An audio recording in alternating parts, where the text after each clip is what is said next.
Ji, so I hope you all can listen me. और बाकी तो फिर एज यूजुअल टीम आती ही रहेगी। Let's have start.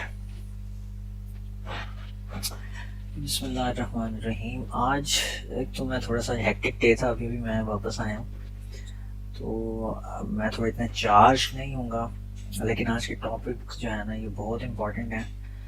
आमतौर पे दो सेमेस्टर्स के अंदर जो है ना 6 से 7 लेक्चर जो है ना इन टॉपिक्स पे दिए जाते हैं, ये जो आज हम डिस्कस करने जा रहे हैं। क्योंकि हमारे पास लिमिटेड टाइम है तो इसलिए मैं फिर ज़रा टू द पॉइंट चलूँगा। मैं बहुत ज़्यादा दाएं बाएं आपको नहीं घुमा सकूँगा आज, बट मेरी कोशिश ये होगी कि आप सबको एटलीस्ट बुनियादी बातें समझ आ जाएं, सो दैट कि आप वहाँ से मूव ऑन कर सकें। और आप जब छोटी मोटी प्रैक्टिस करने बैठें तो आपको बहुत क्लैरिटी हो। तो सिर्फ क्लैरिटी के लिए ना हम यहाँ टॉपिक्स को गुफ्तगू में ये ज़र बहस ला रहे हैं, वरना यू ऑल नो कि ये चीज़ें जब आप यूनिवर्सिटी का पार्ट होते हैं तो ऑब्वियसली वो अपने सिलेबस का हिस्सा तो आपने पढ़नी तो वहाँ पे हैं। मेरी कोशिश होती है कि यहाँ पे वो चीज़ें डिस्कस की जाएं जो यूनिवर्सिटीज़ या तो due to some reason universities छोड़ देती हैं, या फिर ये होता है कि वहाँ उतना ज़्यादा उनको फोकस नहीं किया जाता, बट वो अदरवाइज इंडस्ट्री के सेंस में ना बहुत ज़्यादा इम्पॉर्टेंट होती हैं। तो इस बात को मलहूज़ खातिर रखते हुए आज के सेशन में भी ऑब्वियसली हम इन टॉपिक ये जो आपके सामने लिखे गए हैं इनको हम बहुत कोर और बेस लेवल पे ज़रूर डिस्कस कर रहे होंगे, लेकिन हम जब इनको प्रैक्टिकली इनको देखेंगे तो मेरा फोकस उन पॉइंट्स पे होगा जो यूनिवर्सिटीज़ में आमतौर पे नहीं कवर किए जाते। जो कवर किए जाते हैं वो तो या तो आप कर चुके होंगे, नहीं तो आप फिर कर लेंगे। ठीक है, तो इस चीज़ को मेरे साथ आपने जहन में रखना है अभी जब हम सेशन में मूव ऑन करते हैं for the next 40 to 50 minutes जो भी हमारी बातचीत होगी। सबसे पहले बात करते हैं लिस्ट की। देखें लिस्ट क्या होती है। लिस्ट इज कि आप 8, 10, 15 चीज़ों को एक ही ऑर्डर में रख दें, ठीक है, यानी 1 by 1, तो इस चीज़ को लिस्ट कहते हैं। बहुत सादा बात मैंने की है। आप 8 लोग, अभी जब मैं यहाँ पे चैट के अंदर कि कौन कौन चैट के अंदर मौजूद है, जब मैं उसके ऊपर क्लिक करता हूँ तो मुझे ये दिखाता है जी सबसे पहले बख्तावर शाह साहब हैं, फिर फातिमा हैं, फिर हसनैन अब्बास हैं, फिर मुल्तान के नाम से कोई ईमेल है, फिर रिदा साहिबा हैं, फिर रिमशा हैं, सादिया हैं, देन उमैमा एंड वासिफ। तो अब ये जो नज़र आ रहा है मुझे 1 by 1 और दिस इज़ अ लिस्ट। ठीक है, क्यों? क्योंकि यहाँ पे उसने क्या किया, उसने तमाम ऑब्जेक्ट्स को 1 by 1 लिस्ट कर दी है, यानी हम ये लफ्ज़ भी यही यूज़ करते हैं, उसने लिस्ट कर दी है। अच्छा जी, अब मैंने यहाँ लिस्ट के आगे ना दो बातें लिखी हुई हैं। पहली बात लिखी हुई है अरेज, दूसरी बात लिखी हुई है लिंक्ड लिस्ट्स।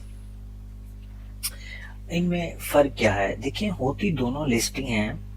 फ़र्क इनके अंदर ये होता है टेक्निकली, क्योंकि आप प्रोग्रामिंग में बात कर रहे हैं, आप मशीन के ऊपर हम बात कर रहे हैं, हम डिजिटल डिवाइसेस पे बात कर रहे हैं। और हमने पहले दिन से ये डिफाइन किया था कि हमारा जो कंप्यूटर है उसके अंदर दो ही चीज़ें हैं। पहला है सीपीयू जिसने कंप्यूट करना है, और जो दूसरा है वो क्या है, सेकेंड थिंग इज़ के जहाँ पे स्टोरेज होनी है।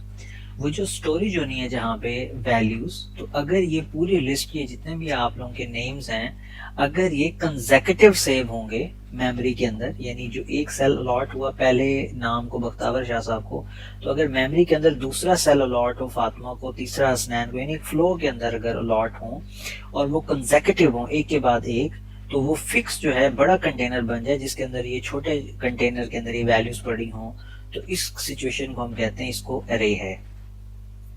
ये बात समझ आ रही है सबको? और इसकी फिर खसूसियत क्या होगी? खसूसियत ये होगी कि अब ये ऐसी लिस्ट है जो कंसेक्यूटिव लोकेशन पे पड़ी है, तो अगर मुझे पहली का एड्रेस पता चल जाए तो उसके बाद मैं दूसरी, तीसरी, चौथी अप टिल लास्ट में उनको एक्सेस कर सकता हूँ। ठीक है जी, ये ऐसे ही है जैसे आप ये कह दें कि क्लास के तमाम लोग जो हैं वो एक रो में खड़े हैं और रो जो है वासिफ से स्टार्ट हो रही है क्योंकि वासिफ सीआर है। तो अब ये करेंगे, हम कहेंगे अच्छा फिर वासिफ का बता दो कि वासिफ ओवरऑल पूरी यूनिवर्सिटी में कहाँ पे है। तो वासिफ को जब पता चल जाएगा तो इट इज ऑब्वियस उसके पीछे उसका एक और क्लास फेलो होगा, उसके पीछे एक और क्लास फेलो होगा, अनटिल द लिस्ट एंड्स। ये बात क्लैरिटी हुई है सबको? मैं बहुत सादा करके लेमैन लैंग्वेज में बताने की कोशिश कर रहा हूँ कि व्हाट इज एन अरे। अब हम बात कर लेते हैं अगले वर्ड की, दैट इज लिंक्ड लिस्ट। अब लिंक्ड लिस्ट में और अरे में फर्क ये है कि लिंक लिस्ट के अंदर ये जितने भी आपके नाम है ना, इनको जब हम सेव करने लगेंगे तो मेमोरी के अंदर जो इनकी एलोकेशन हो रही है ना, वो स्कैटर्ड है, यानी फैली हुई है, यानी मुख्तलिफ जगहों के ऊपर सेव है। यानी अगर पहला नाम जो बख्तावर शाह साहब का था वो अगर एक सेल नंबर 101 के ऊपर सेव हुआ है, तो जो दूसरा नाम होगा वो फिर कहीं 110 के ऊपर हो सकता है, तीसरा नाम हो सकता है 940 पे हो, चौथा नाम 2050 पे हो। यानी अब पूरी मेमोरी है ना उसके, अगर हम सेल को नंबरिंग कर दें तो हमें ये समझ आएगी कि लिंक्ड लिस्ट में ये हुआ कि तमाम जो वैल्यूज हैं वो स्कैटर्ड पड़ी हैं, लेकिन पहले वाली का एड्रेस हमने सेव करके रखा हुआ है, उस पहले वाली के बाद जो दूसरी वैल्यू का एड्रेस है वो फिर पहली वैल्यू ने रखा हुआ है, फिर जो तीसरी वैल्यू का एड्रेस है वो दूसरी वैल्यू ने रखा हुआ है, चौथी का तीसरी ने रखा हुआ है। ठीक है, तो इस तरह से क्या होगा, यू अंडरस्टैंड मैं क्या कह रहा हूँ, कि अब ना पड़ी तो वैल्यू स्कैटर्ड है पूरी मेमोरी के अंदर ना, फैली पड़ी है, लेकिन अब वो जो वैल्यूज हैं वो अपने आगे वाली वैल्यू का एड्रेस भी ट्रैक कर रही हैं। ठीक है, अच्छा जी, ये मतलब एक तरह से लिंक लिस्ट हो जाएगी। इस तरह से हम इसको डबल लिंक भी कर सकते हैं कि भाई तुम आगे वाले का भी एड्रेस सेव रखो, पीछे वाले का भी एड्रेस सेव रखो। ठीक है, तो अगर इस तरह से करेंगे तो फिर यही है, उसको डाटा जरा ज्यादा सेव करना पड़ेगा अपने हर एक कंटेनर के अंदर। तो अब ये दो तरह के लिस्ट हो जाएंगी। पहली कौन सी लिस्ट है, अब देखिए मेमोरी ओरिएंटेड बात हो रही है लिस्टिंग, नंबर्स इसमें भी वैसे ही लिखे होंगे, नाम इसमें भी वैसे ही लिखे होंगे जैसे मैंने पहले वाले बताए हैं। कि इनके फर्क कहाँ पे आ रहा है, मेमोरी के ऊपर पोजीशनिंग का फर्क है।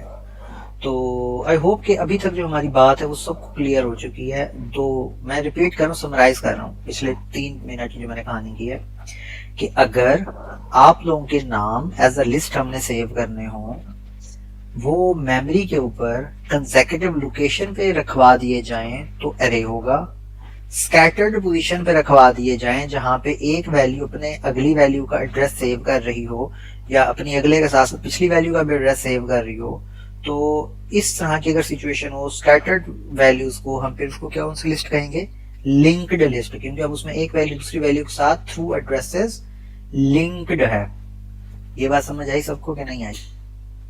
जिसको आई है वो जरा ओके कर दे मुझे। ओके ग्रेट, हसनैन को आ गई, मैमो को बात समझ आ गई, रिदा साहिबा को भी बात समझ आ गई, बख्तावर शाह साहब को भी। तो तकरीबन ये बात क्लियर है। ये दो बड़ी बुनियादी जो है ना डाटा स्ट्रक्चर्स हैं जो यूज होती हैं हमारे पास। वासिफ साहब को भी समझ आ गई, वेरी गुड। तो अब क्या हुआ कि लिस्ट के अंदर एक फॉर्म है अरे, दूसरी फॉर्म है लिंक लिस्ट। अरे के अंदर consecutive memory location, link list के अंदर स्कैटर्ड पोजीशनिंग में एड्रेस से सेव हुआ मैं। अब अगली बात है कि अच्छा अब लिस्ट के अंदर नाम आए, नाम जैसे मैंने आपको गिन के बताए थे, अब जरा मैं दोबारा एक दफा बता देता हूँ। अब पहला नाम है जी बख्तावर शाह साहब का, दूसरा है जी फैज का, तीसरा फातिमा, चौथा हसनैन, पांचवा मुल्तान, छठा रिदा, सातवां रिमशा, आठवां Sadia, Samiya the story teller and so on. तो आपने देखा ये जितने भी नाम हैं, मतलब उमैमा एंड वासिफ, अभी आप देखें कि ये जितने भी नाम है ना, इसके अंदर आपको एक सीक्वेंस फील होगा, ये अल्फाबेटिकली सॉर्टेड है। यानी वो नाम जो अल्फाबेटिकली पहले आएगा, जैसे बख्तावर का बी तो वो सबसे ऊपर है, और इसी तरह से अगर जो सबसे लीस्ट है वासिफ का डब्ल्यू तो वो सबसे आखिर में मुझे नजर आ रहा है। तो अब अगर हमारे पास लिस्ट इस सिचुएशन में हो तो हम इसको क्या कहेंगे, हम कहेंगे ये असेंडिंग ऑर्डर के अंदर सॉर्ट हुई हुई लिस्ट है। अच्छा जी, अब अगर इसी को हम उल्टा कर दें, यानी वासिफ का नाम अगर सबसे ऊपर आ रहा हो और बख्तावर शाह साहब का नाम सबसे नीचे आ रहा हो, तो इसको हम कहेंगे ये डिसेंडिंग ऑर्डर के अंदर, किसमें, डिसेंडिंग ऑर्डर में सॉर्टेड लिस्ट है। यानी है सॉर्टेड ही, क्यों, क्योंकि अब सबसे ऊपर नाम आएगा वासिफ का, फिर उमैमा का, यानी उल्टी कहानी शुरू हो जाएगी। तो ये इस चीज को कहते हैं सॉर्टिंग। ये जो फर्स्ट टाइम सॉर्टिंग लफ्ज सुनने को समझ आ रही है, सॉर्टिंग, सॉर्टिंग, सॉर्ट करना, यानी एक फ्लो में चीजें रखना, या एक तरह से चीजों को रखना। अभी सुनने में क्लैरिटी है ना, बाकी भी काम करते हैं हम इंशाल्लाह प्रैक्टिकली। जी अगर क्लियर हो गया तो आप तो यस लिख दें सबको, और नहीं क्लियर तो मैं पूछ लें, फिर मैं बता देता हूँ। सॉर्ट करने का मतलब है कि आप किसी बेसिस पे, यानी मिसाल के तौर अगर नंबर्स होता 10, फिर होता 3, फिर होता 4, फिर होता 15, ठीक है, तो इसमें अगर मैं लिख देता 3, 4, 10 और फिर 15, तो अब ये असेंडिंग ऑर्डर में सॉर्टेड है। उल्टा कर लेते तो फिर क्या होता है, डिसेंडिंग ऑर्डर में सॉर्टेड है। तो सॉर्ट करना समझ आ गया सबको, ठीक है। स्ट्रिंग्स भी सॉर्ट होती हैं, आपके नंबर्स भी सॉर्ट होते हैं, और ये छोटी छोटी जो हमारी ना बड़ी प्रॉब्लम्स के अंदर ये छोटी छोटी प्रॉब्लम के तौर पे हमेशा ये वाली चीज आएगी कि हमारे पास एक लिस्ट ऑफ वैल्यूज होंगी, चाहे वो लिंक्ड लिस्ट की फॉर्म में हो चाहे वो एरे की फॉर्म में हो, और हमें क्या करना होगा, हमें उनको सॉर्ट करना होगा। ये प्रॉब्लम हमेशा आएगी, इसलिए सॉर्टिंग की ना मल्टीपल टेक्निक्स हैं जो एल्गोरिथमिकली अवेलेबल हैं, और लोग इस पर बहुत काम करते हैं कि किस तरह से हम ह्यूज डाटा को, ह्यूज डाटा मतलब लाखों जहां रिकॉर्ड आ जाए आपके पास, उसको कम से कम कंप्यूटेशनल टाइम में या कम से कम मेमोरी को यूज करते हुए हम उसको सॉर्ट कर सकें, या एक फ्लो में या एक सीक्वेंस में लेके आ सकें, चाहे असेंडिंग चाहे डिसेंडिंग, ठीक है। इस चीज के ऊपर ना अब दुनिया बहुत ज्यादा काम कर रही है। इसमें दूसरी चीज ये है कि अब इस लिस्ट के अंदर अगर मैं देखना चाहता हूँ कि अंश है या नहीं है, तो ये काम है सर्च करने का। एक तरीका है मैं सबसे पहले वाली वैल्यू को देखूं, फिर मैं दूसरे वाली वैल्यू को देखूं, फिर मैं तीसरे वाली वैल्यू को देखूं, फिर मैं चौथे वाली, and so on till the last, ठीक है। अच्छा जी, अगर मैं लास्ट तक गया तो अब मुझे पता चला कि आंसर इसमें है ही कोई नहीं। इसी तरह से तो अब ये क्या करूं, मैं सर्च कर रहा हूँ, पूरी लिस्ट है इसको मैं क्या कर रहा हूँ, सर्च कर रहा हूँ। तो दो चीजें मैंने गुजारिशात पेश की, हम लिस्ट के अंदर जो ऑब्जेक्ट्स या एलिमेंट्स अवेलेबल हैं हम उनकी वैल्यूज में से कोई वैल्यू सर्च कर सकते हैं, और हम उन वैल्यूज की बेस पे उन ऑब्जेक्ट्स को सॉर्ट कर सकते हैं। अच्छा, एक बात इसमें मैं और ऐड करना चाहूंगा कि अगर हमारे पास लिस्ट सॉर्टेड हो तो उसमें सर्च करना आसान हो जाता है। अगर लिस्ट सॉर्टेड ना हो, सर्च तो हम फिर भी कर लेंगे, लेकिन फर्क ये होगा कि अब जरा मुश्किल सर्च होगी, वो टाइम ज्यादा लेगी। तो अगर हमने डाटा एक दफा सेव करवाना और मल्टीपल टाइम उसके अंदर ना हमें सर्चिंग करनी पड़े, तो हम फिर उसको हमेशा सॉर्ट करके फिर सेव करवाते हैं, या सेव करने का उसको सॉर्ट कर लेते हैं, ताकि जब भी हमें सर्च करनी पड़े तो सर्च का ऑपरेशन क्योंकि बार बार परफॉर्म होना है तो वो हाफ टाइम में परफॉर्म हो, और सॉर्टिंग तो एक दफा होनी थी, बस वो हो गई, ठीक है। तो ये बात सबको क्लियर हुई है, ऊपर से गुजर गई है, सर्चिंग और सॉर्टिंग क्यों रिक्वायर्ड है। अभी चीजें अभी मैं मजीद डिटेल में बताता हूँ कि इसका मतलब क्या है, लेकिन ये प्रोग्रामिंग के बहुत बेसिक कॉन्सेप्ट्स हैं, सर्चिंग एंड सॉर्टिंग। जिस बंदे को ये दो चीजें समझ आ जाए ना प्रोग्रामिंग में, वो मतलब बहुत बड़ी बड़ी प्रॉब्लम्स आसानी से सॉल्व कर लेता है, उसको बहुत ज्यादा लॉन्ग रन में मेहनत नहीं करनी पड़ती। उसे मेहनत तो करनी पड़ती है लेकिन उसको बर्डन नहीं फील होता है। Okay great, so it seems कि आप सब इस वक्त क्लियर हैं इस हवाले से और आपको ये बातें समझ आ रही हैं। तो अब हम जरा प्रैक्टिकल काम की तरफ आते हैं, और प्रैक्टिकल काम जो हमारा है वो है आज अरेज के ऊपर और लिंक्ड लिस्ट के ऊपर। क्या बात है जी, अल्लाह अकबर।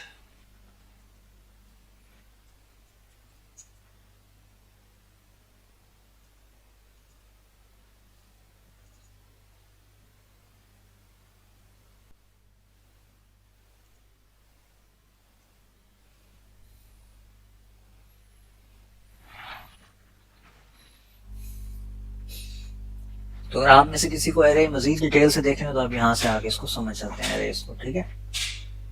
और इसके अंदर क्या है, वो कहते हैं कि एरे का साइज, ये देख रहे हैं आप, एक के पहले इंडेक्स में आप एक कंटेनर में एक वैल्यू रखते हैं, दूसरे में दूसरी, तीसरे में तीसरी, चौथे में चौथी, पांचवें में पांचवीं। एक्सेस करने के लिए इसका इंडेक्स नंबर क्या होगा, 0 से शुरू होगा और 4 तक जाएगा। फिर वो क्या कहता है कि अगर इन टाइप के आपने 100 की एरे बनानी हो तो आप लिखेंगे उसका नाम डाटा है, और उसका साइज क्या होगा, साइज आपने इस ब्रैकेट के अंदर दे देना है। तो इससे क्या होगा, आपको ये पता चल जाएगा कि भाई डाटा की जो एरे है ना उसके अंदर 100 कंटेनर्स हैं इंट टाइप के, तो 100 वैल्यूज इसमें स्टोर हो सकती हैं 0 से लेके 99 तक इंडेक्स के ऊपर।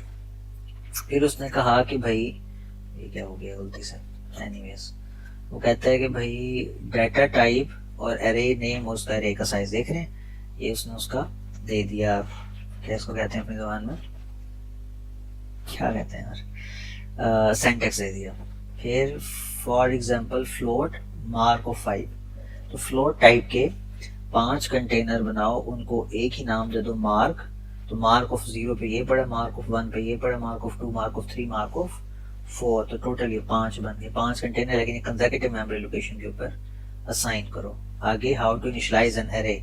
अब अगर हम इनके अंदर वैल्यू रखवाना चाहते हैं तो देखिए उसने कैसे रखवाई है। उसने कहा है कि भाई इधर ही उसने डिक्लेयर किया मार्क को 5, उसके अंदर वैल्यूज ने साथ ही रखवा दी है। फिर उसने कहा मार्क ठीक है, ये दो तरीकों से किया, यानी साइज नहीं दिया, कहा कि यहाँ से खुद डिटरमिन कर लो मैं कितनी वैल्यूज देता हूँ। दूसरे कि उसने वैल्यूज दे के और फिर उसके बाद उनको रखवाई वैल्यूज, मतलब यहाँ उसने साइज डिक्लेयर किया और फिर उसने उसमें वैल्यूज रखवाई। हो सकता है आपको क्लैरिटी ना हो, मैं कोशिश करता हूँ इसको जूम इन कर लूँ चीज़ों को। ओहो, तो ये टच करते ही ना टच स्क्रीन रोला कर देती है। जी, सबको क्लियर हो रहा है कि उसने इनिशियलाइज कैसे करवाई है, अरे के अंदर 5 वैल्यूज कैसे सेव करवाई हैं, पहली दूसरी तीसरी चौथी पांचवी। जहाँ पे उसने साइज डिफाइन किया है, नहीं डिफाइन करेगा फिर भी वो यहाँ से डिटरमिन कर लेगा इन 5 वैल्यूज से। आगे चलते हैं जी। जी, mark of 0 is equal to this, mark of 1 is equal to this. अब देखें ये वैल्यूज यहाँ सेव हो गई और फिर जब इनको प्रिंट करवाया तो इस तरह प्रिंट हो गई। अब इसकी वैल्यू चेंज करनी है तो कहते हैं मार्क ऑफ 2 के अंदर ये वैल्यू असाइन कर दो, मार्क ऑफ 4 के अंदर ये वैल्यू असाइन कर दो। ठीक है, अब वो कहते हैं आउटपुट कैसे करें, वही कल वाला काम, स्कैन एफ करो। ठीक है, और स्कैन एफ में क्या होता है जी, परसेंटेज डी मार्क ऑफ 2। यहाँ पे ये देख रहे हैं एम% लगा रहा है, यानी इसका एड्रेस लो, यहाँ पे ना ये चीज रीड करके ये रखवा दो, take input and store it in the third element mark of 2। देख रहे हैं, take input and store it in the ith element, वो जो भी i वैल्यू होगी i-1 उसका इंडेक्स होगा तो उसमें स्टोर करा दो। फिर वो कहता है कि how you can print an individual element of an array, mark of 0, mark of 2, mark of i-1। ठीक है, यानी i कोई भी एक वैल्यू हो सकती है, वेरिएबल है जी। फिर ये एग्जांपल्स आप देख लें अरे इनपुट आउटपुट की प्रैक्टिकली।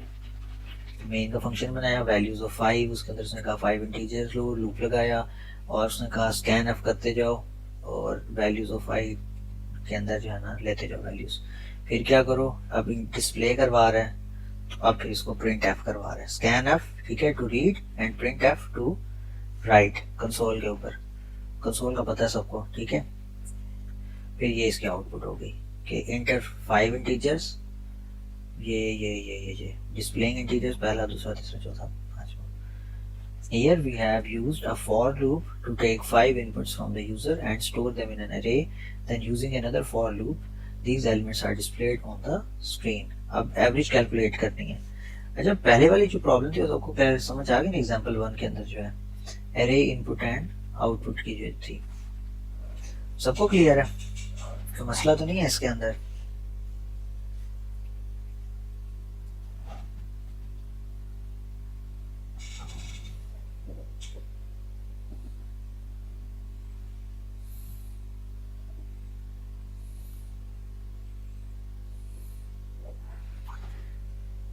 नो इशू, बाकियों को क्लियर है, खास तौर पर जो फर्स्ट सेमेस्टर के स्टूडेंट्स हैं जो भी बिल्कुल न्यू हैं प्रोग्रामिंग से, उनको ये बातें क्लियर हो रही हैं।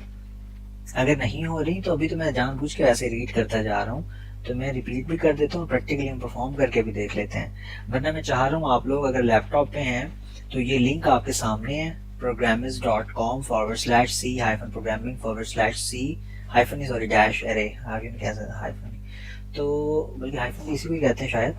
तो आप इस लिंक पे जाके ना इस पेज को थोड़ा खुद देखें, मेरे साथ एक्सप्लोर करें। मैंने ये कहना चाह रहा हूँ, आई वॉन्ट कि आप सीखेंगे यार, हमने खुद कैसे सीखना है, खुद कैसे पढ़ना है, खुद कैसे काम करना है, इंस्टेड ऑफ के हमेशा जो है ना किसी न किसी उस्ताद के मोहताज रहें कोई भी चीज़ आपको सिखाने और पढ़ाने के लिए। ठीक है, mentorship is obviously needed, but इतना नहीं हो गया हर चीज़ आप बिल्कुल वो 6ठी-7वीं के बच्चे ना बने कि हर चीज़ आपको पढ़ाई और सिखाई जा रही हो। तो मेरा मकसद तो यहाँ इस सेशन का यही है कि आप लोगों को ये सिखाना कि ये चीज़ें आसान है और आप इनके साथ कॉन्फिडेंटली खेल सकें और सीख सकें। तो दूसरी एग्जांपल से हम देखते हैं। देखिए ये बेसिक है, यानी hash include studio dot H stdio, इसको ऐसे पूछते हैं पढ़ते हैं, और stdio, std मतलब स्टैंडर्ड स्ट्रीम, वो जगह जहाँ से पढ़ा जाए, io यानी इनपुट आउटपुट, यानी हेडर फाइल जहाँ से रीड और राइट के फंक्शन जहाँ लिखे हुए हो तो उसको इंक्लूड करवा दो ताकि उन फंक्शनैलिटी से हम फायदा उठा सकें। ये स्कैन एफ और प्रिंट एफ का फंक्शन इस stdio लाइब्रेरी से हम उठाते हैं। लाइब्रेरी क्या होती है, एक सेट ऑफ इंस्ट्रक्शंस जो हम फंक्शंस की सूरत में लिखने, अगर हम मल्टीपल फंक्शंस को एक फाइल के अंदर सेव करा के कहीं रखवा दें और उसको हम यहाँ पे यूज कर लें तो उसको हम कहते हैं फिर लाइब्रेरी। क्या कहते हैं, लाइब्रेरी। तो आज सबको समझ आ गई लाइब्रेरी क्या होती है। यानी लाइब्रेरी सादे लफ्जों में सेट ऑफ फंक्शंस होते हैं जो हम कहीं पे भी इस्तेमाल कर सकते हैं। हमें जब लगता है ना कि एक फंक्शन एक ही फाइल में 10 दफ़ा इस्तेमाल हो सकता है तो हम उसको फिर क्या करते हैं, हम उसको एक फाइल बना के एक तरफ स्टोर करते हैं, उसको इंपोर्ट करवा लेते हैं उन फंक्शंस को, फिर उनको यूज़ करते रहते हैं। लेकिन अगर हमें ऐसा लगे कि यार ये ऐसे फंक्शंस हमने लिख डाले हैं पूरी दुनिया में हर किसी को इस्तेमाल हो सकते हैं, तो हम उसको ना फिर एक लाइब्रेरी बना देते हैं ताकि वो सब लोग उसको यूज़ कर सकें अपने सिस्टम्स के अंदर ऐड करके। ठीक है, तो ये क्योंकि हमने खुद ये फंक्शन लिखे, बने बनाए स्टैंडर्ड फंक्शन हैं, किसी ने लिख के हमारे लिए रख दिए हैं, तो हम वो बने बनाए क्योंकि यूज़ कर रहे हैं, तो इसलिए फिर हम उसको हैशटैग इंक्लूड करवा रहे हैं। ये बात समझ आ रही सबको? लाइब्रेरी क्या होती है, सेट ऑफ फंक्शंस होते हैं और ये किस तरह से वर्क कर रही होती है, किस तरह से चीज़ें चल रही होती हैं। Make sense everyone?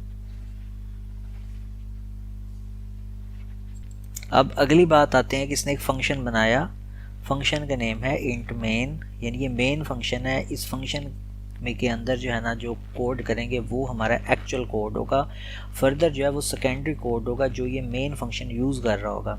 ठीक है, कल हमने कल प्रैक्टिस की थी ना रिकर्सिव फंक्शंस की, जो मैंने माई फंक्शन लिखा था, वो माई फंक्शन मैंने मेन के बाहर लिखा था और मैंने मेन के अंदर उसको कॉल किया था। ठीक है, तो एक्चुअल में जो कंट्रोल रन होना शुरू होता है ना वो मेन फंक्शन के अंदर ही आता है और मेन फंक्शन के अंदर ही रहता है और एंड पे ख़त्म हो जाता है। बट अगर हम इसको यहाँ से कॉल देंगे, उस जगह कंट्रोल भेजेंगे मेन से कहीं और, तो फिर ही जाएगा। यानी एक फंक्शन हम ऊपर लिख भी दें, अगर हम उसको मेन में कॉल नहीं कर रहे तो उस तक कंट्रोल कभी नहीं पहुँच पाएगा। ठीक है, या इस तरह होगा कि हम एक फंक्शन के अंदर एक दूसरे फंक्शन को कॉल करें, दूसरे को तीसरे में कॉल करें, तीसरे को चौथे में कॉल कर रहे हैं, लेकिन इवेंचुअली जो सबसे पहले वाला होगा उसको जब तक हम मेन में कॉल नहीं करेंगे ना तो वो चारों के चारों फंक्शन कभी भी रन नहीं होंगे। अभी हवाई बातें लग रही हैं ना, लेकिन आई होप कि ये चीज़ आपको सेंस बनाएंगी कि ये इंट मेन ये एक फंक्शन है। फंक्शन लिखने का तरीका ये होता है कि आप सबसे पहले उसकी रिटर्न टाइप लिखते हैं कि इसमें डाटा कौन सा रिटर्न होगा, वो कहते हैं इंटीजर टाइप का होगा। फिर उसने लिखा मेन, फिर फंक्शन का नेम, और फिर उसने ब्रैकेट्स ओपन की और एंड में ब्रैकेट क्लोज कर, इसके दौरान उसने जो भी लिखा यहाँ पे कंट्रोल आ जाएगा इंट मेन के बाद। आगे क्या किया हमने कुछ वेरिएबल्स असाइन किए, जैसे मार्क ऑफ 10 किया, आई एन सम, जो उसको रिक्वायरमेंट समझे उसने उसके मुताबिक इनको असाइन कर दिया और डिफाइन कर अनाउंस कर दिया कि ये कंटेनर्स इतने इतने साइज़ के मुझे चाहिए, डबल कर दिया एवरेज के साथ। फिर उसने कहा कि ये जितने भी नंबर ऑफ़ एलिमेंट्स इनको एंटर करो। उसने स्कैन एफ किया एन, ठीक है, एन के अंदर तो जितने था वैल्यू वहाँ से उनका 5, 10, 15 जो भी था उसने एन में आ गई वैल्यू। फिर उसने क्या कहा, उसने कहा कि i is equal to 0, i is less than n plus plus i, या i प्लस प्लस का मतलब होता है जो i में वैल्यू थी उसके अंदर एक और जमा कर दो। ठीक है, तो आगे चलते हैं जी। फिर वो क्या कह रहे हैं कि इंटर नंबर मॉड n, ये मॉड्यूलस का ऑपरेटर, ये जो परसेंटेज साइन है कल मैंने समझाया था, किस किस को समझ आई थी कि ये रिमाइंडर इवेल्यूएट करने के लिए होता है। किसके लिए होता है? रिमाइंडर इवेल्यूएट करने के लिए। कल हमने रिमाइंडर इवेल्यूएट करके देखा था। तो इंट मेन की जगह वॉइड मेन राइट कर सकते हैं? जी कर सकते हैं, ये तो रिटर्न टाइप है ना। अगर आप कोई नई चीज़ रिटर्न कराना चाहते तो आप यहाँ वॉइड भी कर सकते हैं। ठीक है, लेकिन आम तौर पे यहाँ पे इंट इसलिए कहा जाता है कि जो हमारा कंपाइलर है, जो हमारा ऊपर प्रोसेसर है, उसको ये समझ आए कि जब हम यहाँ 0 रिटर्न करें ना तो वो सक्सेसफुल है, और अगर हमको इफ़ एल्स या कोई कंडीशनिंग करें तो उससे जो फिर वो रिटर्न करे 0 के अलावा कुछ भी रिटर्न करे उसको वो बताते हैं कि ये सेफ़ एग्जिटिंग हुआ, ये ज़बरदस्ती प्रोग्राम को रिमूव किया गया। तो ये जो मेन फंक्शन है जो रिटर्न करवाई जाती है ना वैल्यू, ये प्रोग्राम के सेफ़ और कम्प्लीटली एग्जीक्यूट हो जाने का या ना हो सकने को चेक करने के लिए होता है। तो अभी इनिशियल लेवल की जो प्रोग्रामिंग होती है ना, जो आप मैं हम अभी कर रहे हैं, उसमें इतना ज़्यादा हम फिर ना पढ़ाते हैं, ना इस चीज़ को बताते हैं, ना बॉदर करते हैं, बट एक्चुअल में मैटर ये होता है। ठीक है, बाकी फंक्शन में भी हम जब वैल्यू रिटर्न करवा रहे होते हैं वो तो कोई ना कोई टास्क परफॉर्म करके अपनी वैल्यू रिटर्न करते हैं ना, लेकिन जो मेन फंक्शन होता है इसने ओवरऑल पूरे सिस्टम को एग्जीक्यूट करना होता है। जब वो ख़त्म करता है तो वो अपने सक्सेसफुली एग्जीक्यूशन को रिपोर्ट करता है कि भाई मैं सक्सेसफुली एग्जीक्यूट हो चुका हूँ, तुमने मुझे कहा था ना एग्जीक्यूट होने के लिए। इसलिए क्लैरिटी है। मार्क ऑफ 0 समझाएं सर।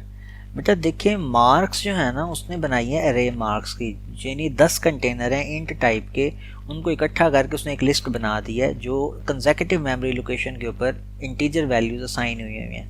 ठीक है, लेकिन जब वो कहते हैं ना मार्क ऑफ 0, इसका मतलब है जो इंडेक्स 0 के ऊपर जो वैल्यू पड़ी है वो, तो हमें पता है कि इंडेक्स 0 पे कौन सी वैल्यू पड़ी होगी, फर्स्ट वैल्यू। इंडेक्स 1 पे कौन सी वैल्यू होगी, सेकंड वैल्यू, क्योंकि मैंने कहा था कि इंडेक्स जो है ना वो 0 से स्टार्ट होता है।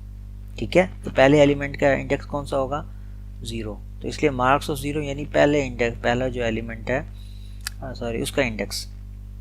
ठीक है, अभी तक सबको क्लियर हुई है मेरी बात?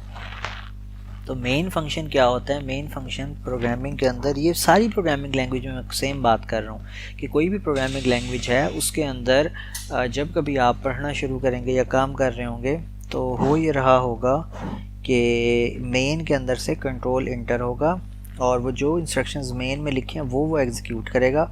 अगर मेन की कोई इंस्ट्रक्शन उसको बाहर कहीं लेके जाएगी तो वो जाएगा, वरना नहीं जाएगा। ये बात क्लियर है सबको? यहाँ पर कोई इशू तो नहीं है? तो ये मार्क्स की जो डेफिनेशन हुई है एक एरे की, ये सबको समझ आती है? यानी मार्क्स ऑफ 10 का क्या मतलब है कि भाई कुछ भी 10 चीज़ों को मैंने मार्क्स सेव करवाने हैं यहाँ 0 से लेके 9 इंडेक्स के ऊपर। ओके हो गया एवरीवन?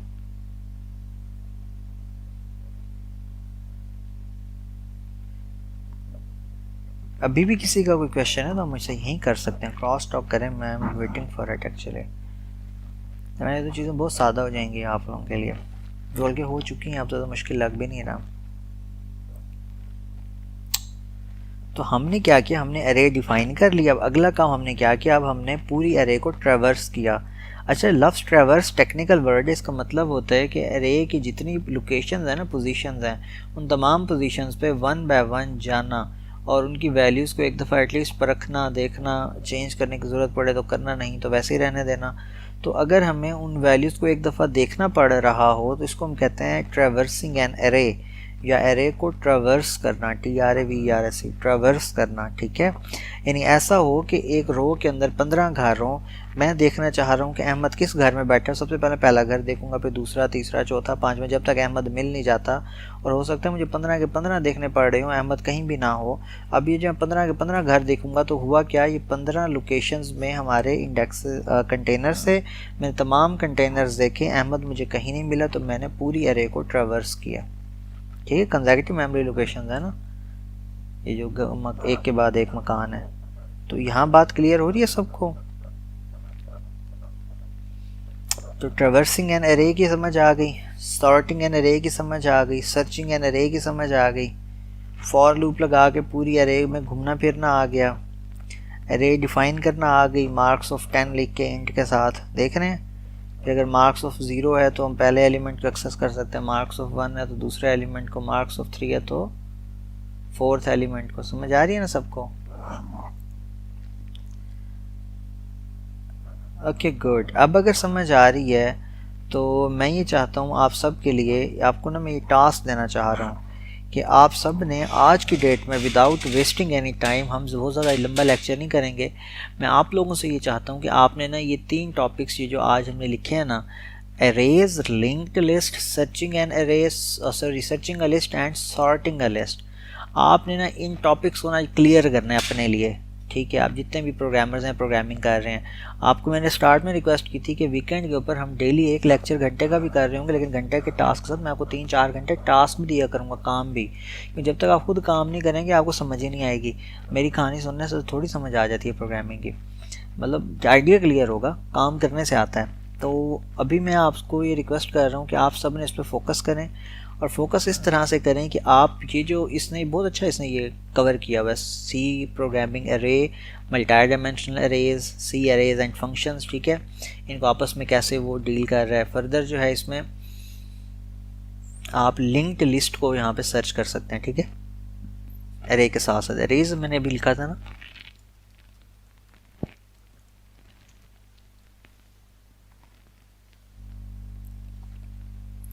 तो ये लिंक्ड लिस्ट डाटा स्ट्रक्चर जो है ना, ये प्रोग्रामिंग इसकी। तो आप इसके ऊपर ना 3-4 अगर रेलेवेंट वेब पेजेस पढ़ लें और उनको प्रैक्टिस करके देख लें, खुद कोड को, सी का कोड या किसी भी और लैंग्वेज के अंदर ये कोड कंपाइल करके रन करके देख लें। देखिए ये बात मैंने कही थी कि एक हमारे पास हेड होता है, हेड क्या करता है, वो आगे जो जहाँ पे पहला कंटेनर पड़ा होता है ना मेमोरी के अंदर स्कैटर्ड, उसकी ना उसका रेफरेंस रख रहा होता है अपने पास। इस रेफरेंस को यूज़ करते हुए वो इस तक पहुँच जाता है कि तुम्हारा एड्रेस मुझे पता है। देखिए हेड को तीसरे का घर का एड्रेस नहीं पता, हेड को सिर्फ पहले का पता है। अब पहला जो है ना उसका जिम्मेदारी है वो दूसरे का एड्रेस अपने पास रखे, यानी नेक्स्ट का। फिर वो जो यहाँ इसको यूज़ करते हैं दूसरे के पास आएंगे, दूसरे की जिम्मेदारी है वो नेक्स्ट अपना तीसरे का एड्रेस रखे, और इसकी जिम्मेदारी अपने अगले का एड्रेस। अगर आगे कोई नहीं होगा तो उसकी फिर वैल्यू क्या होगी, नल होगी। जब तक आगे कोई ना कोई आता जाएगा तो ये वैल्यू में कुछ ना कुछ होगा। ठीक है जी। So you have to start somewhere, so we give the address of the first node a special name called head. Also the last node in the linked list can be identified because its portion points to null। ठीक है, देख रहे हैं, यानी क्योंकि इसके आगे है कुछ नहीं तो फिर ये आखिरी वाले का नेक्स्ट में क्या वैल्यू होगी, नल। तो इस चीज़ को हम चेक लगा के ये देख सकते हैं कि यार आखिरी यानी हमारी पूरी लिस्ट के अंदर आखिरी एलिमेंट कौन सा है। और ये देखें, सबसे पहले एक स्ट्रक्ट बनाता है, स्ट्रक्ट बनानी सबको आती है, एक स्ट्रक्चर जिसका नाम रखता है नोड, यानी मेमोरी लोकेशन के ऊपर ये जगह, उसके अंदर क्या है, डाटा सेव करवाया, फिर जो नेक्स्ट नोड का एड्रेस सेव करवा रहा है। एड्रेस सेव कराने के लिए ये स्टैटिक साइन साथ लगाना पड़ता है, इसको कहते हैं पॉइंटर्स। क्या कहते हैं, पॉइंटर्स कहते हैं। और पॉइंटर्स में क्या होता है, पॉइंटर जो है ये किसी भी हमारी जो कंटेनर होता है, जो डाटा स्ट्रक्चर होता है, उसका एड्रेस सेव करवाने के लिए अगर हम उसी टाइप का, यानी अब ये स्ट्रक्ट टाइप है ना, स्ट्रक्ट नोड जो हमने बनाई है उसी टाइप का हमने अगर सेव करवाना है एड्रेस, तो फिर उसी टाइप का ही हमें ये लिखना होगा। ठीक है एवरीवन। अभी मल्टीपल चीज़ें मैं साथ साथ मैंने बता दी, मैंने लिस्ट का बता दिया, मैंने लिंक्ड लिस्ट का बता दिया, मैंने ट्रैवर्सिंग एन अरे बता दिया, मैंने सर्चिंग एन अरे बता दिया, मैंने सॉर्टिंग एन अरे के बारे में बता दिया। मैंने बताया कि लिंक्ड लिस्ट बनाने के लिए जो एक मेमोरी लोकेशन होती है उसको हम नोड कहते हैं। उस नोड की क्या हालत होती है, वो नोड अपना डाटा तो सेव करती है जितना भी हम उससे सेव करवाना चाहें, लेकिन साथ में अपने से नेक्स्ट नोड का, ठीक है, जो स्ट्रक्चर डिफाइन है उस स्ट्रक्ट नोड करके अगर स्टैटिक लगा के नेक्स्ट का एड्रेस भी सेव रखती है। इस जो सेव जो रखती है अगले का एड्रेस, तो इस एड्रेस को हम क्या कहते हैं, यानी वो कंटेनर जिसके अंदर नेक्स्ट यानी किसी भी और मेमोरी लोकेशन का एड्रेस मेमोरी लोकेशन पड़ी हो, यानी या किसी कंटेनर का एड्रेस पड़ा हो, तो उसको हम कहते हैं पॉइंटर। पॉइंटर की डेफिनेशन ले लें सब के सब, कि पॉइंटर इज़ अ कंटेनर जिसके अंदर वैल्यू कौन से स्टोर होगी, इंटीजर नहीं स्टोर होगा, डबल नहीं स्टोर होगा, यानी जो भी डाटा टाइप है, जो भी टाइप का कंटेनर है, उस कंटेनर का पॉइंटर सेव करने का मतलब ये है कि उसी कंटेनर का एड्रेस उस वेरिएबल के अंदर, उस नए कंटेनर में आ जाए। ठीक है, तो लिहाजा स्ट्रक्ट नोड है इस टाइप के। अगर आप वैल्यू सेव रखना चाहते हैं तो आपको फिर स्टैटिक करके जो भी नाम है उसके साथ आप लिख सकते हैं।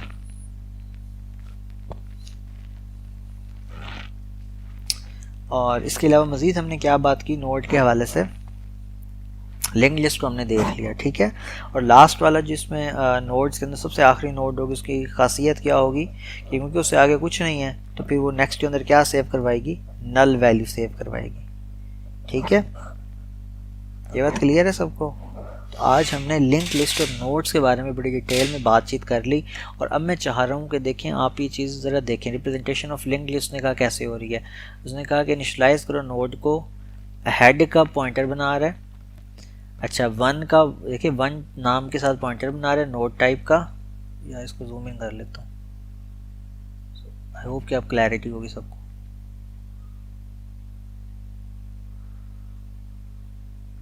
कि देखिए सबसे पहले स्ट्रक्ट बनाया नोड, डाटा भी सेव कराओ, अगली नोड का एड्रेस भी सेव करो। फिर उसने कहा इसी स्ट्रक्ट नोड टाइप का एक हेड बनाओ, इसमें सिर्फ इसका पॉइंटर सेव करना है। फिर उसने क्या कहा, उसने कहा कि एक नोड टाइप का एक और पॉइंटर बनाओ 1, ठीक है, इसमें वैल्यू नल रखवा दो, कुछ भी नहीं, 2 और 3। फिर एलोकेट करो मेमोरी। ये मेमोरी एलोकेट करने का प्रोग्रामेटिकली जो तरीका है उसको कहते हैं मैल लॉक। वैसे तो काफ़ी सारे हैं, मैल लॉक, एल लॉक, कैल लॉक, 3-4 हैं, तो अभी वक्ती दौरान समझना मैल लॉक है। ठीक है, और साइज़ ऑफ ऑपरेटर आप सबने उधर पढ़ा था उस दिन कीवर्ड्स के अंदर, साइज़ ऑफ, जो भी चीज़ उसको दी जाए उसका साइज़ रिटर्न कर देता है। तो स्ट्रक्ट नोड जब हमने दिया तो इस नोड की जो स्ट्रक्चर का साइज़ है ना, क्योंकि उसमें डाटा के साथ साथ स्ट्रक्ट के जो नोड है उसका पॉइंटर भी सेव हो रहा था, तो लिहाजा उसका जो ओवरऑल साइज़ बनेगा वो इसको देगा और उसको ये एलोकेट कर देगा मेमोरी के ऊपर एम। ठीक है, मैल लॉक का मतलब ये होता है कि मेमोरी एलोकेशन, एम से मेमोरी, एलॉक एलोकेशन के लिए होता है। ठीक है, तो मेमोरी एलोकेट कर दो कितनी, साइज़ ऑफ स्ट्रक्ट नोड, जितना नोड का साइज़ उसके बराबर 1 के अंदर। 1 के ऊपर 1 भी एक पॉइंटर है, फिर दूसरी भी ऐसे ही उसने की, तीसरी भी उसने ऐसे ही की, ठीक है। फिर उनको उसने वैल्यू साइन की कि 1 के डाटा में वैल्यू रखवाओ। देखिए उसने ये नहीं कहा कि 1 में वैल्यू रखो, उसका 1 नोड है। अब 1 के अंदर क्या है, यानी वो जो नोड है हमारा 1, उसके अंदर अब देखें आमतौर पर डॉट लगा के उसकी वैल्यू एक्सेस करता है, लेकिन ये क्योंकि पॉइंटर है और इस पॉइंटर के अंदर उसका एड्रेस सेव होगा। देख रहे हैं पॉइंटर है 1, ये स्टैटिक लग गया ना, तो स्टैटिक का मतलब है पॉइंटर है। तो जब भी पॉइंटर होगा तो इस पॉइंटर से जब हम किसी चीज़ को एक्सेस करेंगे ना तो फिर ये वाला एरो बनाएंगे। अगर पॉइंटर की बजाय ये ऑब्जेक्ट होता तो फिर क्या होता, फिर हम इसको डॉट लगाते हैं, ठीक है, क्योंकि फिर पहले उसका ऑब्जेक्ट एक्सेस करता फिर उसको ये करता। अभी ऑब्जेक्ट एक्सेस अभी डायरेक्टली वहाँ जा रहा है, तो अब 1 2 3, ठीक है। फिर जो है ना नोड्स को कनेक्ट करो, कैसे, 1 के नेक्स्ट के अंदर 2 को सेव करा दो, 2 के नेक्स्ट में 3 को सेव करा दो, 3 के नेक्स्ट में कुछ भी ना सेव करो, नल सेव करा दो, और हेड के अंदर 1 सेव करा दो। तो अब इससे क्या होगा कि हेड के अंदर पहले का एड्रेस आ गया, पहले के नेक्स्ट में दूसरे का एड्रेस आ गया। देख रहे हैं सारे, क्लैरिटी हो रही है। ये लाइंस की बात कर रहा हूँ। सबसे लास्ट पे देखें हेड में पहले का एड्रेस आ गया, फिर कनेक्ट नोड्स के अंदर पहली लाइन देखें, पहले के नेक्स्ट में दूसरे का एड्रेस आ गया, दूसरे के नेक्स्ट में तीसरे का एड्रेस आ गया, और तीसरे के नेक्स्ट के अंदर नल आ गया। Can we use direct variables instead of pointers? बेटा मैंने तो बताया यही है ना कि जब आपने करवाना ही सेव उसका एड्रेस है, तो एड्रेस तो डायरेक्ट वेरिएबल में सेव नहीं ना हो सकता। डायरेक्ट वेरिएबल में बेटा वैल्यू सेव होती है, ठीक है, लेकिन किसी कंटेनर की वैल्यू तो उसमें ऑलरेडी पड़ी है। हम ये कर रहे हैं, हम उस कंटेनर का एड्रेस रखवाना चाह रहे हैं कि मेमोरी के अंदर इसका कौन सा सेल नंबर है। अब वो जो वैल्यू होती है वो मतलब 0 कैपिटल X करके आगे कुछ होता है, इस तरह का एक हेक्स नंबर इस तरह कुछ आता है। अब वो वाली वैल्यू ना इंट है ना फ्लोट है, तो उसको उसी वैल्यू को हम पॉइंटर कहते हैं, क्योंकि वो उसके सेल की एड्रेस वैल्यू होती है मेमोरी के अंदर, ठीक है। ऑल डन, बाकी सब कोई बात क्लियर हुई है?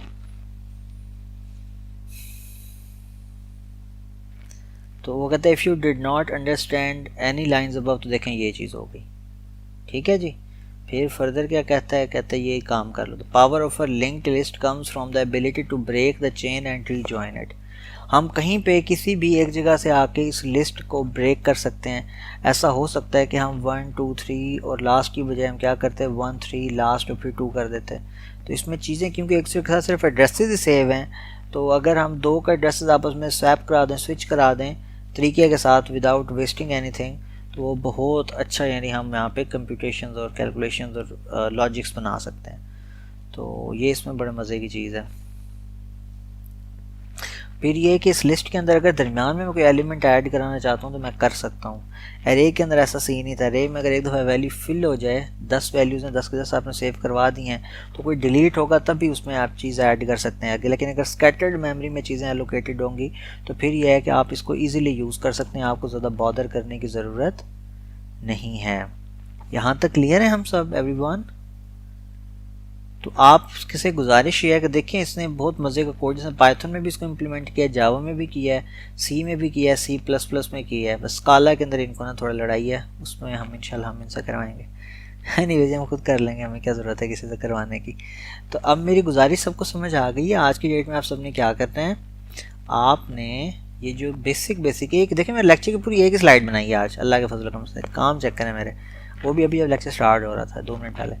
और क्योंकि आपको मैंने बताया कि मेरे पास ना टाइम होता नहीं कि मैं इन चक्करों में वेस्ट करता रहूँ, ऑलरेडी बड़ा टाइम वेस्ट करता हूँ, तो फिर कोशिश करता हूँ कुछ चीज़ें तो ना वेस्ट हों। तो इसलिए मैंने सिर्फ टॉपिक लिखे हैं और मैं चाहता हूँ कि आप सब ने ना, जैसे अभी हमने किया ना गूगल, तो यहाँ से 5-10 वेब पेजेस पे ना इनको स्क्रॉल करें, वहाँ जाके इनकी एग्जांपल्स, इनकी प्रॉब्लम्स, इनकी डायमेंशंस देखें, लोगों ने इसको किस तरह बताया हुआ है। मैंने जिस तरह चीज़ सादा किया कि वाकई से सादा हुई है और कॉम्प्लेक्स हो गई है।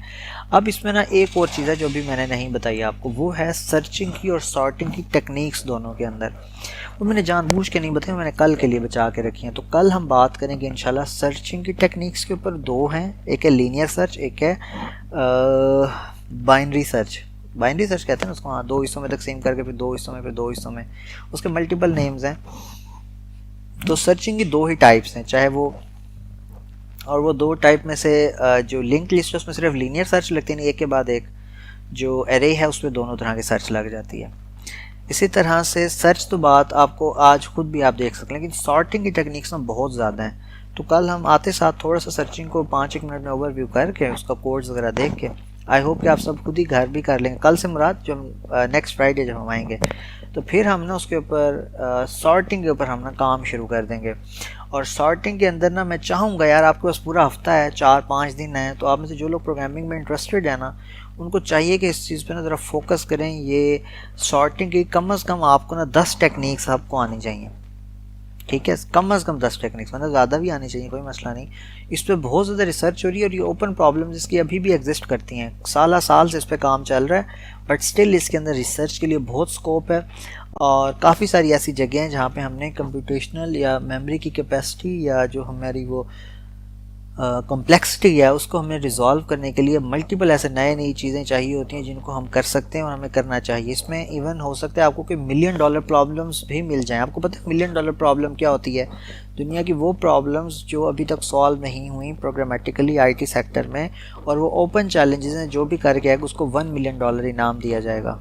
तो आज आप सबने ना वो सर्च करनी है और आप देखें $1,000,000 लोग इतने अरसे में कमाते हैं, आप शायद हो सकता है उन्हें एक प्रॉब्लम का सोल्यूशन अच्छा सा दे के उधर ही आप $1,000,000 बना सकें, ठीक है। तो ये एक अच्छी अपॉर्चुनिटी है आप लोगों के लिए। तो आज आपको मैंने मल्टीपल टास्क दे दिए। क्या किया? सबसे पहले आपने लिस्ट की टाइप्स देखनी है, तो सबसे पहले आप कौन सा देखेंगे? एरे, जहाँ पे मेमोरीज कंसेक्यूटिवली हैं। दूसरी आप स्कैटर्ड मेमोरी स्पेसेस के ऊपर जब डाटा सेव करवाएंगे और एक डाटा का यूनिट जो है वो दूसरे डाटा यूनिट का एड्रेस सेव रखेगा, वो लिंक्ड लिस्ट है। इन दोनों लिस्ट के अंदर आप सर्च कैसे करेंगे, ठीक है, 1 बाय 1 चीज़ों को देखते हुए फाइंड आउट करेंगे कि ये वाली चीज़ इस पूरी लिस्ट में है या नहीं है। यानी अगर सिटीज़ की लिस्ट हो उसमें हम चेक करना चाहूँ मुल्तान है या नहीं है, तो मैं कैसे कर सकता हूँ, ठीक है। सबसे पहले मैंने देखा कि भाई वो एरे सॉर्टेड भी है कि नहीं। अगर तो मुझे पहले से इन्फॉर्मेशन है कि ये सॉर्टेड है, फिर तो मैं शायद उसको हाफ पे डिवाइड कर दूँ, देखूँ कि राइट साइड पे वो फिट इन होती है, लेफ़्ट पे फिट इन होती है, पता चला राइट पे होती है, फिर राइट जो बच गया तो उसको फिर हाफ कर दूँ। इस तरह से ये है कि मेरा log of n में विद बेस 2 से मतलब काम हो जाएगा। लेकिन अगर ऐसा नहीं हुआ, सॉर्टेड है ना हुई, वैसे ही हुई, तो फिर आपको पूरी रो ही वो देखनी पड़ेगी पहले से लेके आखिरी तक, 110 के 110, 140 के 140 नाम देखने पड़ेंगे, फिर पता चलेगा मुल्तान है या नहीं है। तो अगर तो आप हाफ ऑफ करके डिवाइड करें तो इसको कहते हैं बाइनरी सर्च, ठीक है, और वो सॉर्टेड लिस्ट के ऊपर होती है। और अगर आप अदरवाइज करें तो उसको कहते हैं लीनियर सर्च, यानी जो सब पहले से शुरू करो, जब तक वो नंबर हैं 1,00,000 हैं तो 1,00,000 आखिरी तक जाओ, फिर जाके फाइनलाइज करो कि ये चीज़ है या नहीं है। तो उसको सर्चिंग की समझ आ गई सबको। और सॉर्टिंग मैंने क्या गुजारिश पेश की, मैंने आपको दिखाया असेंडिंग ऑर्डर में, डिसेंडिंग ऑर्डर में, और मल्टीपल और तरह से, यानी इसकी मल्टीपल टेक्निक्स हैं फिर इसको सॉर्ट करने की। तो वो आपका टास्क है कि आपने घर मतलब जो आप पार्टी करेंगे 4 दिन अगले, तो 4 दिन में आपने इन चीज़ों को गौर से देखना है, इनकी प्रोग्रामिंग के प्रॉब्लम्स को प्रैक्टिस करें, नई जहत को देखें, समझें। मुझे उम्मीद है आप लोगों को बहुत जल्दी बहुत ज़्यादा चीज़ें क्लियर हो जाएंगी। किसी का कोई सवाल है तो मुझसे कर सकते हैं, ना करते मैंने 30 मिनट का सेशन करना था, फिर भी घंटे का होने वाला है।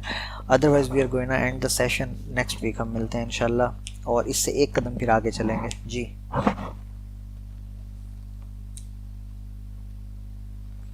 Bubble sort and selection sort sorting के टाइप्स में इंक्लूड हैं। जी बिल्कुल। सॉर्टिंग की जो ये टेक्निक्स हैं, टाइप्स नहीं होती, मतलब टाइप्स नहीं है, सॉर्टिंग की टाइप्स नहीं होती, सॉर्टिंग की टेक्निक्स हैं। यानी सॉर्ट करने का तरीकाकार, एक तरीका है बबल सॉर्ट, एक है सिलेक्शन सॉर्ट, एक है इंसर्शन सॉर्ट, एक है क्विक सॉर्ट, ठीक है। इस तरह आप गिनते जाएं, फिर काफ़ी सारी सॉर्ट्स हैं ना यहाँ पे, ठीक है। हीप सॉर्ट होगी, इस तरह से आप गूगल कर लें यार, सारी लिस्ट आपको मिल जाएगी। तो एटलीस्ट आपने 10 से एक सॉर्टिंग टेक्निक्स ना देखनी है। सॉर्टिंग टेक्निक देखना बहुत आसान है, अगर आप समझना चाहें ना, आपको लगे शायद मैंने घंटे का मैंने काम दे दिया, आप सिंपल जाएं, लिखें सॉर्टिंग टेक्निक्स, ठीक हो गया, और इन सी प्रोग्रामिंग या सी लैंग्वेज या जो भी है, तो आपको ना ये लिस्ट आ जाएगी। देख रहे हैं 5 उसने आते साथ दे दी, bubble sort, selection, insertion, quick, merge वगैरह वगैरह। तो आप ना इसमें जो है ना बल्कि लिख दें कि टॉप 10 सॉर्टिंग टेक्निक्स, ठीक हो गया, टॉप 10 सॉर्टिंग टेक्निक्स। अब यहाँ से आपको ये मिल गई सारी, ये लिस्ट अब बढ़ गई है। बबल सॉर्ट प्रोग्राम इन सी, इंसर्शन सॉर्ट, काम वही है उसका भी निकम्मे का, जिसने भी ये बनाया भाई ने। 10 best sorting you must know. अच्छा जी, देखते हैं भाई ने क्या किया, सिर्फ हमें कहानी कराई हुई है। जी, bubble sort, selection sort, insertion sort, quick sort, merge sort, पहली 5 तो यही हैं। फिर counting sort, radix sort, bucket sort, comb sort and then shell sort. देख रहे हैं, अब ये बहुत मज़े की हैं। और आप इन्हीं में ख्याल से इसने सारा कुछ ही दिया हुआ है इधर। यार इनके अपने ही मसले ख़त्म नहीं हो रहे। तो ये क्लैरिटी हुई है सबको, मतलब आप ये 10 सॉर्टिंग टेक्निक्स हैं, आप इन सबको वन बाय वन गूगल कर सकते हैं और उनके ऊपर छोटी सी एनिमेशन देख लें यार, किस तरह से ना वो 5, 10, 12 चीज़ों को ना सॉर्ट कर रहा है। या 2-2 मिनट की उस पर वीडियो देख लें, एनिमेटेड वीडियो, तो वो आपको बड़ा इजीली बता देगा। अच्छा, एक दफ़ा तो मैंने ऐसे किया, मैंने ना उसकी एनिमेशन वैसे गूगल पे सर्च कर ली, मैंने लिखा क्विक सॉर्ट, क्विक नहीं था वैसे मैंने तो, लेकिन क्विक सॉर्ट चलने देखते हैं अगर है तो, एनिमेशन, ठीक हो गया। अब क्विक सॉर्ट की एनिमेशन वीडियो में आके मैंने वीडियोस पे क्लिक कर दिया और ये क्विक सॉर्ट को एक्सप्लेन करना चाह रहा है एनिमेशन की फॉर्म में। Let's see.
तो आई होप कि आप लोगों का म्यूज़िक तो नहीं आया होगा, लेकिन आप सबने एनिमेशन देख लिया, ठीक है।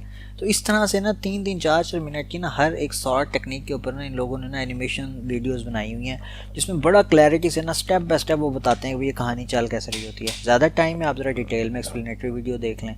तो भाई आज के दौर में चीज़ें सीखना मुश्किल नहीं है। तो आप में से जिस बंदे की प्रोग्रामिंग थोड़ी सी वीक है ना, तो आज की डेट में अभी आप बैठे हैं 8 से लेकर 11 बजे तक अल्लाह का नाम लेके, और ये जो मैंने आज चीज़ें बताई हैं आज ही आप सब कर सकते हैं। और आपकी ज़िंदगी में जब भी कोई आप प्रोग्रामिंग की प्रॉब्लम सॉल्व करने बैठेंगे, उसमें ज़िंदगी में जहाँ कहीं अरेज का यूज़ होगा, लिंक्ड लिस्ट्स का यूज़ होगा, ट्रैवर्सिंग एन अरे का काम होगा, ट्रैवर्सिंग अ लिस्ट का काम होगा, सर्चिंग करनी होगी, सॉर्टिंग करनी होगी, तो आपको ये सारी टेक्निक्स आती होंगी। यानी सर्चिंग की 2 ही टेक्निक्स हैं पूरे लिटरेचर के अंदर, तीसरी कोई टेक्निक है कोई नहीं। तो वो दो ही हैं, लीनियर सर्च यानी शुरू से करो आखिर तक जाते जाओ, दूसरी है बाइनरी सर्च आधा आधा डिवाइड करते जाओ, लेकिन वो सॉर्टेड उसके ऊपर होगी, लिस्ट के ऊपर, और लिंक लिस्ट के ऊपर लग नहीं सकती वो। अब हम अगली बात पे आ गए, हमने कहा सॉर्टिंग की टेक्निक्स को आप हमने सब ने देख ली अभी। 10 सॉर्टिंग टेक्निक्स हैं, 5 कॉमन है, 5 थोड़ा सा मतलब मज़े वाली हैं। तो आपने 10 की 10 देखनी है और उनको अंडरस्टैंडिंग बिल्ड करनी है, उनको यूज़ करने की कोशिश करनी है। जहाँ कोई प्रॉब्लम होगी तो हम नेक्स्ट सेशन में उस पर डिस्कशन कर लेंगे। अगर नहीं होती प्रॉब्लम तो उसको मतलब आपको पहले ही समझ आ गया, सब समझदार बनते हैं, तो सर्चिंग और सॉर्टिंग आज के बाद आप सबके लिए प्रॉब्लम नहीं होनी चाहिए। और ये बता दी, sorting is a technique, it's not a type. Sorting is a technique, sort करने की टेक्निक्स के नाम है ये। इन 10 के अलावा भी हैं, सॉर्टिंग टेक्निक्स बहुत ज़्यादा हैं और हर साल सॉर्टिंग टेक्निक्स के ऊपर ना रिसर्च पेपर्स पब्लिश होते हैं। ठीक है जी, with this I would like to thank you all for being with us for today's session. और मुझे उम्मीद है कि आप सबने आज का सेशन एंजॉय किया होगा, क्योंकि हमने कुछ भी नहीं किया, सिर्फ बातें की हैं। और that's all. Last time, if any question you can just ask, otherwise I am going to say good bye.